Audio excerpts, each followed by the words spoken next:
Tanzania yetu hii isingekuwa kwa staili hii hapa tunazungumza leo hii. Tukienda Simiyu kuna pamba, kuna ufugaji asilimia 3.8 milioni 50. Ukienda Mwanza kuna uvuvi, kuna biashara, wapewe vijana hata asilimia 6.8 milioni 90. Vijana wangefungua kule kampuni za samaki, kampuni za kukausha ama usindikaji wa wanyama ambao wanawavua huko baharini. Tukienda Geita, kilimo kule, kuna kilimo, kuna madini. Cooperative companies zingekuwa zinatafutwa, zinapewa pesa hata asilimia 5 tu ya ile pesa, milioni 70, asilimia 5.3. Vijana wengi kule wangepata ajira kwa ajili ya hizi mining company ndogo ndogo. Na hiyo tunazungumza kila mwaka. Serikali inatoa tu bajeti kadogo sana, micro budget, kutoka ile gharama ambazo ni za kitoto sana. Tunanunua maji nje ya nchi. Utazana Tanzania hapa Mungu ametunyima vyanzo vya maji, ametunyima vitu kama hivyo ambavyo vinaweza vikafanyika hapa Tanzania. Mara uvuvi, kilimo, vijana wangepewa pesa hata asilimia 4.6 milioni 60. Vijana wengi kule wangekuwa wameanzisha makampuni makubwa sana kwa ajili ya manufaa ya taifa letu. Tukienda huko Mbeya ndo usiseme, kuna vilimo vya aina nyingi sana Mbeya. Kuna vilimo vya migomba, kahawa, chai, viazi na kadhalika. Vijana wangepewa tu asilimia 6.8 milioni 90. Vijana wachache wangekuwa wanaendeleza hizo kampuni, zinaleta manufaa kwa jamii. Songwe, kilimo cha tumbaku, lakini pia kilimo cha mahindi.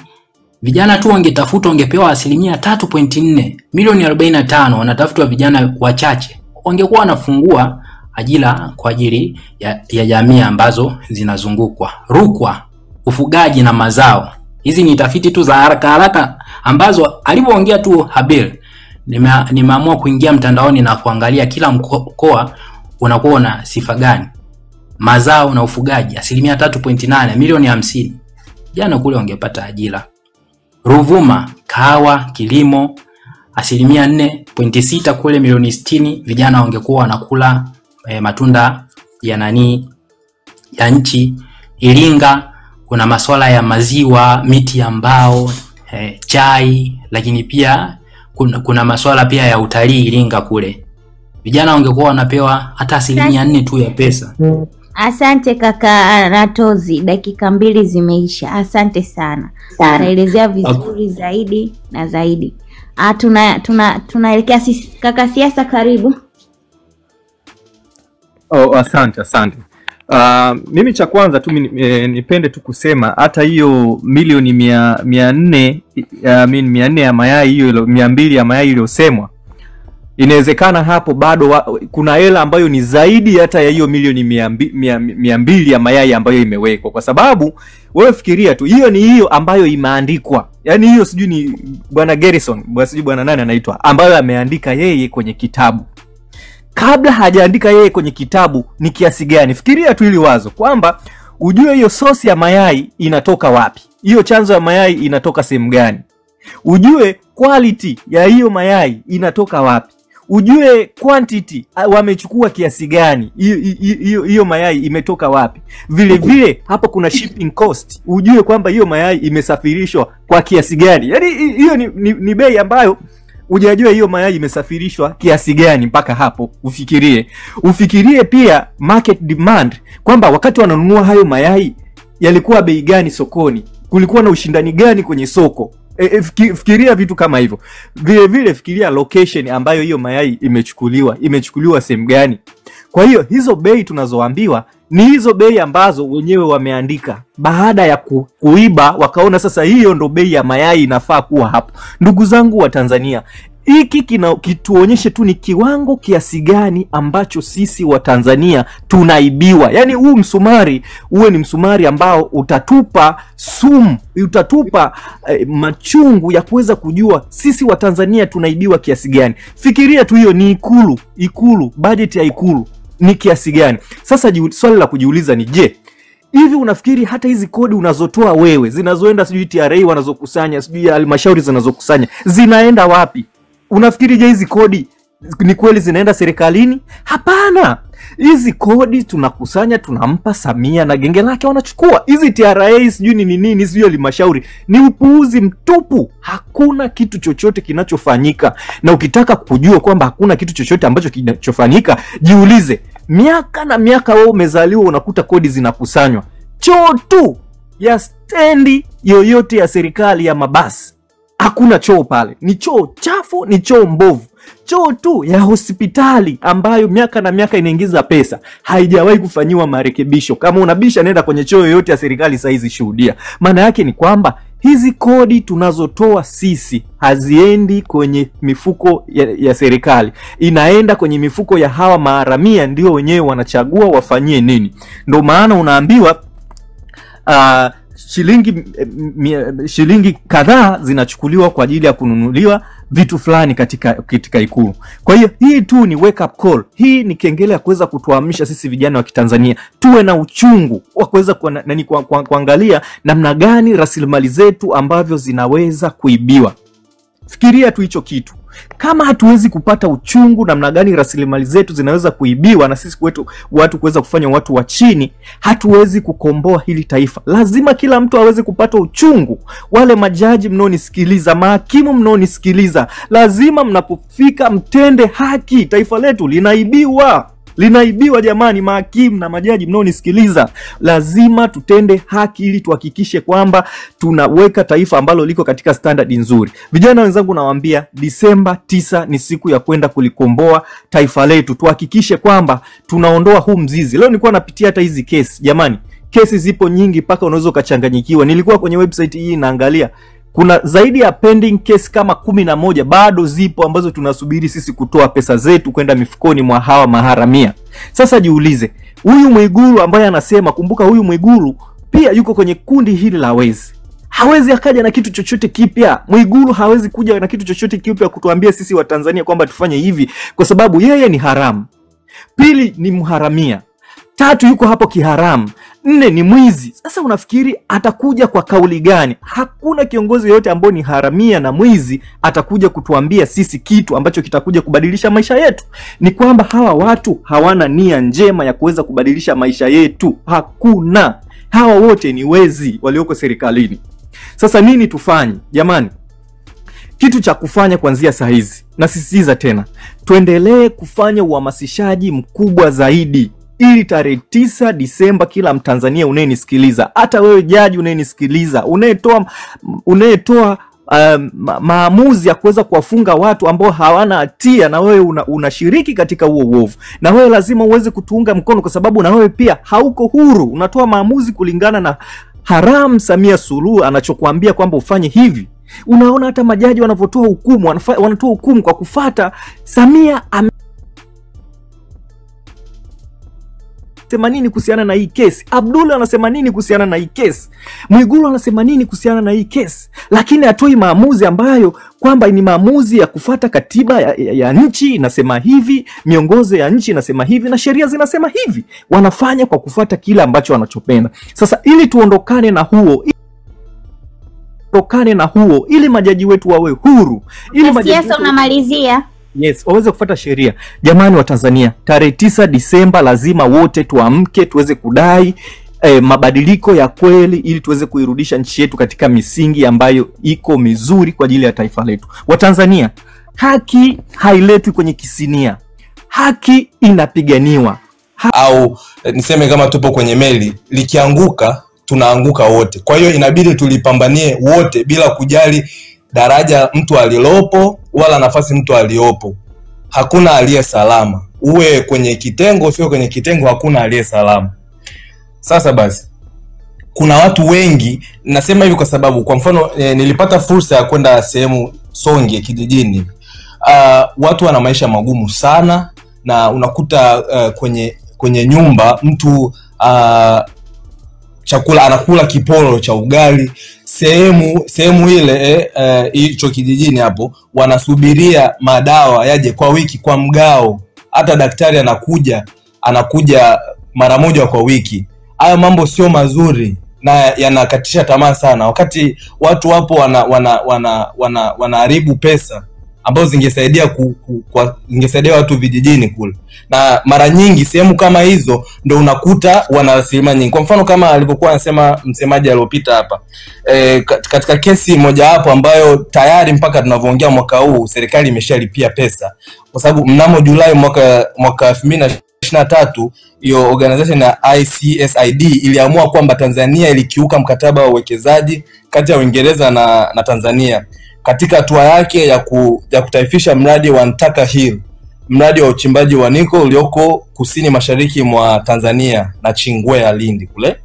Sasa mahakama iliamua serikali ya Tanzania iwalipe fidia kampuni hizi mbili, Ntaka Nickel Holdings na Chingwea ya UK, kiasi cha US dola 109.5 million kama fidia kwa sababu ya uharibifu na hasara waliosababishiwa na serikali ya Tanzania. Hata hivyo serikali, yani mpaka sasa hivi tunavyoongea, mwezi March mwaka huu yenyewe iliweza kunegotiate kwamba ilipe US dola milioni 90. Ni hela nyingi sana US dollars hizo. Na kwa awamu hii, yani March mwaka huu, mwaka 2025, wameshalipia kiwango cha 35 milioni 35 US dollars. Pia kutokana na ule mradi ambao tulidiscuss na kaka Habil kwenye nani zetu zilizopita, hizi live zilizopita, ile Wanguala project. Sasa tumeona bungeni na sehemu mbalimbali hawa watu bwana wanajaribu kusecure nafasi zao, na tukijaribu kuangalia kila sehemu na sehemu mbalimbali wapo.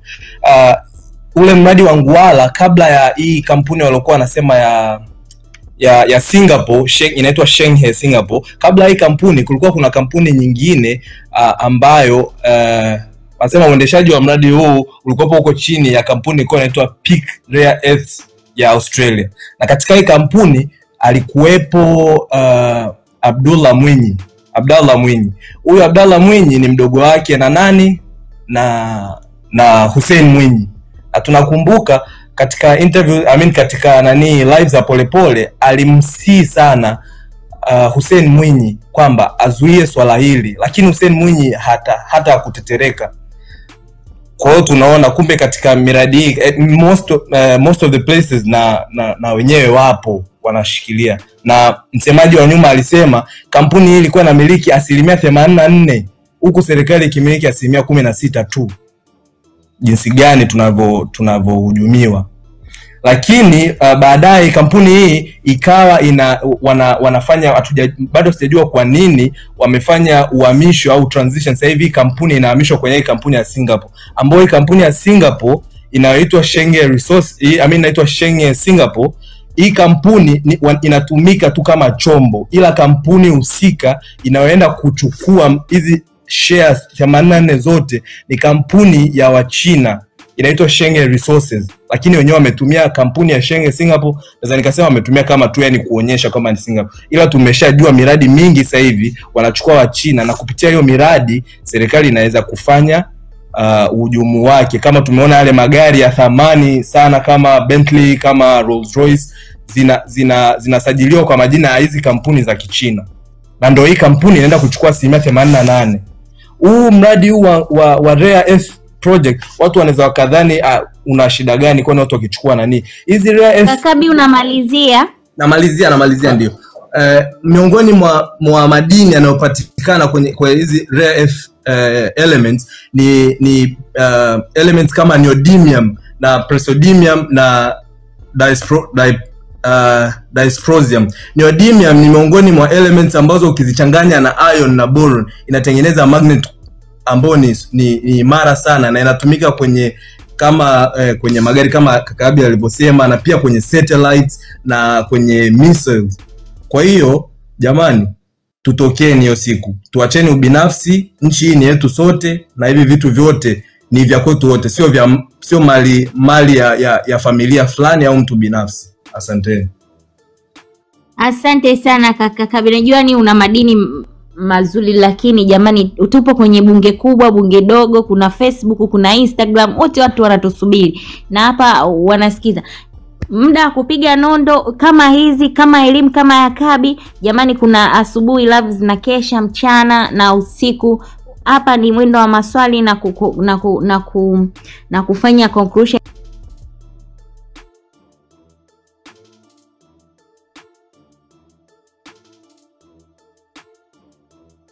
Kwa hiyo muda elimu ya kutoa mtu kama Kabi ni mchana, mchana na asubuhi. Live zetu mnazijua zinakesha, zipo.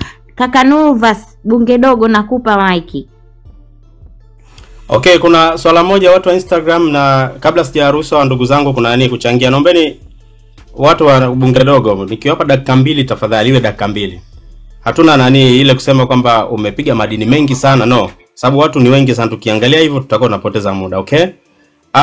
Kwa swala la mayai tuweke sawa kwanza. Yale mayai yale ambayo nani yanatokea nani yanapitishwa kupitia Dubai. Yanatokea Dubai hayo mayai. Kwa Instagram kwa sababu nani Habili anapendaga sana wakati anatoa detail watu wote wa search. Unaelewa? Haya mayai yanatumika, ni budget Ikulu milioni karibia milioni 200.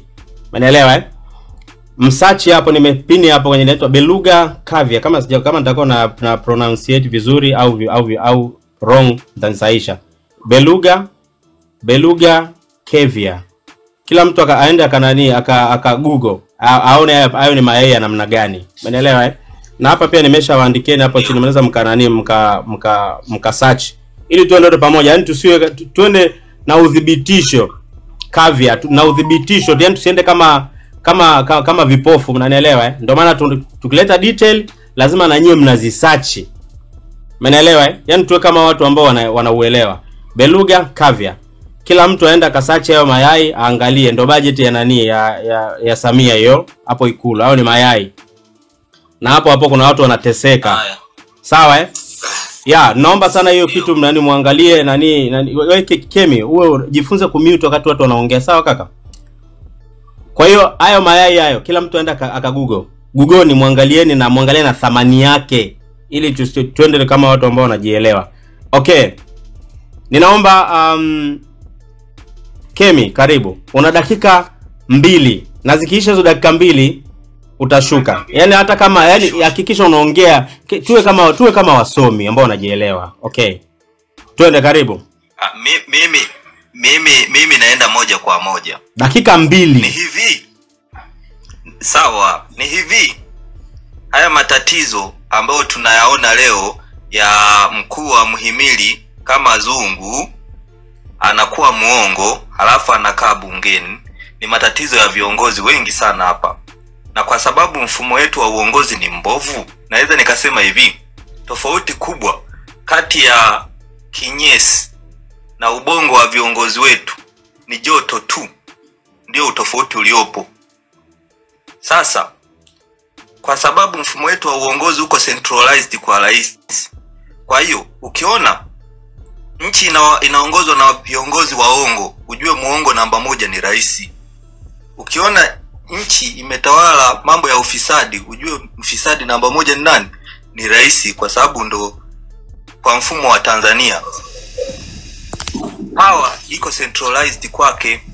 Kingine, haya mambo ya mamikataba, huyu Ngwala Rare S project na mamikataba mengine mabovu yanasababishwa, mimi nimefanya leo research, yanasababishwa na vitu 3 au 4. Kitu cha kwanza, contract negotiation power ya hawa wanaoenda kunegotiate ni ndogo. Unaona? Fantastic. The what? Huyo anaitwa the nini? The Keki Doctor, karibu. Asante. Habari ni za jioni. Leo ni mara yangu ya kwanza kuingia kwenye hizi live. Mara nyingi huwa najikuta nimechoka na kazi. Sisi wajasiriamali tunasimama kuanzia asubuhi na jioni, na kule nimechoka na chelewa kuingia. Mimi kwa kweli ninahitaji, kwa kweli mabadiliko nahitaji Tanganyika ikombolewe, kwa sababu mimi ni wanasema ni mjasiriamali, mtoto wa jasiriamali. Hizi kodi zinatuumiza sana watu kama sisi tunaofanya biashara ndogo ndogo. Tunaletewa matozo makubwa, yani alafu ni mengi, mengine hata haeleweki, hawakupi hata maelezo, lakini kumbe still pesa zetu wanaenda kununua kavyo, wanakula, wanaenjoy na watoto wao wanakwenda vacation za birthday zisizokuwa na kichwa wala miguu, lakini tunaoumia ni sisi huku wananchi wa ili daraja la chini kabisa. Niliwahi kushuhudia mama mwenzangu ambaye alikuwa amebeba tenga la beseni la nyanya, anatembea, wakapita hawa watu wa jiji hawa ambao wananyang'anya watu wa mama, wanawakimbiza, wanaomwagia vitu. Yule mama alikuwa amebeba mtoto mgongoni, alikuwa anatembea yani pembeni hivi mwa barabara, na mimi nilikuwa natembea niko nyuma yake. Walikuja wale askari wa jiji wanapita, na wao ndio walikuwa wanaendesha gari vibaya, yani wakawa kama wanataka kumgonga yule mama, akaruka akaenda pembeni, na tenga la nyanya likamwagika, nyanya zikamwagika zikaingia mtaloni. Lakini bado hawakuone natosha, walishuka walimpiga yule mama akiwa na mtoto na alianguka. Yani nilichukia, nikasema Mungu wangu, hii ni serikali gani? Na of course baki tu siku chache kufika ile nani tarehe 29 ambayo tulifanya maandamano. Yani nilichukia, nikasema hii ni serikali ya aina gani? Haimthamini mtu kama huyu. Hajatoka ili akafanya biashara awe tajiri. No, anatafuta tu kitu kwa ajili ya kuweka chakula cha watoto wake mezani. Niliumia sana, nikasema hapana, kama ni mabadiliko kwa kweli tunayahitaji, na tutakuwepo hiyo tarehe 9 Disemba. Asanteni sana. Shukrani sana. Mnatumia muda wenu vizuri sana. Hivyo ndo tunavyotaka. Okay, niweke kitu kimoja clear kabla sijaendelea. Watu wote kwa bunge kubwa na bunge dogo. Kuna kitu Filipo amekizungumza, kwa sasa hivi atuongelee mambo ya dini. Kwa hiyo tunachohitaji ni Filipo, labda nikuweke sawa. Tunachohitaji ni kiongozi yoyote ambaye ni Mtanzania regardless dini. Hapo tuweke sawa. Tunahitaji kiongozi yoyote, awe Muislamu, Mkristo, lakini afuate haki. Kwa hiyo atutengi na udini. Atutengi na udini. Samahani, ngoja kwanza One Love. Atutengi na udini. Sorry, Instagram yako live imeshuka, watu wanalalamika. Ya, najua. Nafahamu ile live imeshuka kwa sababu ya nani? Nimeshushwa sana. Na watu wanaripoti, ndio maana nimeshuka. Nahitaji kwanza ni zatiti kwanza. Okay, hatuhitaji kuletewa udini. Kwa hiyo Filipo, hicho kitu nafikiri umeongea kwa sababu ya hasira, lakini tunahitaji kiongozi yoyote ambaye atafuata misingi ya katiba yetu. Misingi ya Tanzania tunataka nini? Unaelewa? Samia ndo anajaribu kututenga, lakini nimeona niweke hiyo clear. Lea, karibu. Asanteni. Jamani, mimi nina dukuduku kuhusiana na swala la huduma ya matibabu. Mfano, mtoto wangu alivunjika, ilikuwa ni mwezi wa 9 mwaka huu, alivunjika mkono. Nilimpeleka hospitali ya Mwananyamala, bahati mbaya nikapewa transfer nimpeleke Muhimbili. Nenda hospitali ya serikali kwa ajili, lakini unakuta pale unapoenda kwa ajili ya unafuu ni sawa unaenda kuumizwa ni mara 10 hata kwenda private. Mimi mwanangu alivunjika mkono, lakini kafanywa operation kwa shilingi 800,000. Nina kila kitu hapa, makaratasi nini, operation peke yake ni shilingi 800,000.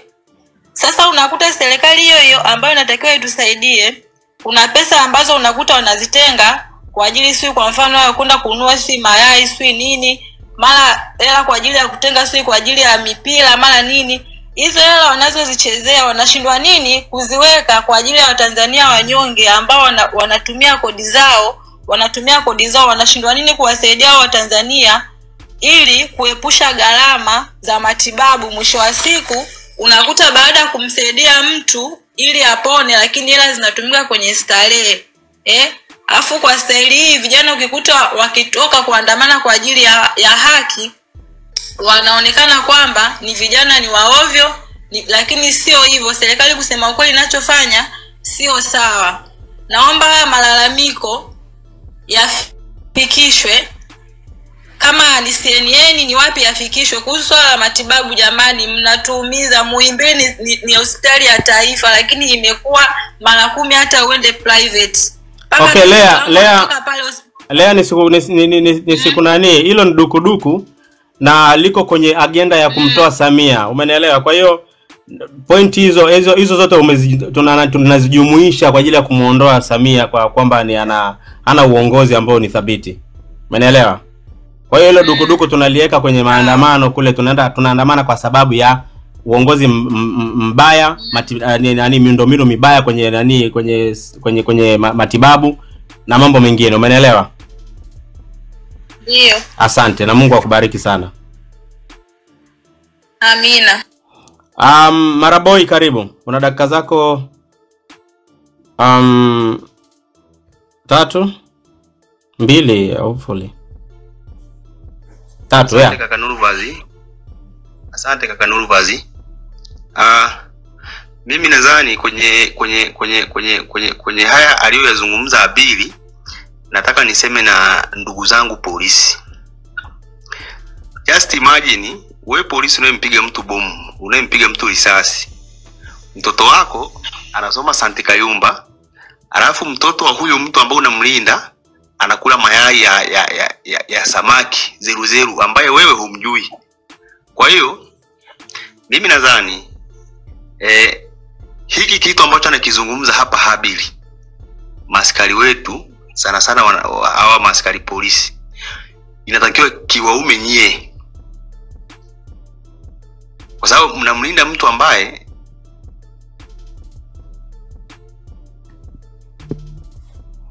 Maraboy, I'm sorry. Mtoka hapo mnakuja huko mtaani kutukopa sisi shilingi.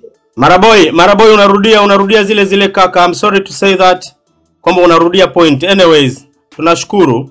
Don't be offended, lakini kwa ajili ya kuokoa muda ili tusirudie vitu ambavyo tumeshavizungumza. Karibu sana nani my country? Hello. Mnanipata? Ndio. Ndio, okay. Sasa mimi muda mrefu nimekuwa nikiwafuatilia, lakini niseme kwamba yani kusema kweli watu wana matatizo mengi sana. Na kwa kuwa watu wana matatizo mengi, concentration yetu sana lazima iwe kwenye tarehe 9 hiyo Disemba. Na hiyo tarehe 9 Disemba ni lazima tujikite kupata, je, tunahitaji solution gani?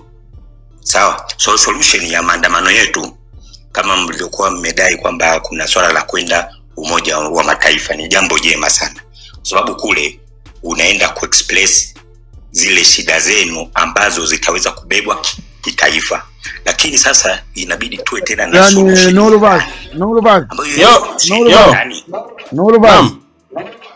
Naam. Hebu huyo mzungumzaji mbona anaviashiria? Mzungumzaji anaviashiria kwa sababu anajitenga. Mzungumzaji anaviashiria. Asijitengi. Usimtoe huyo. Mtoe mzungumzaji anaviashiria, anajifanya yeye Mrundi. Mzungumzaji anajifanya yeye ni Mrundi.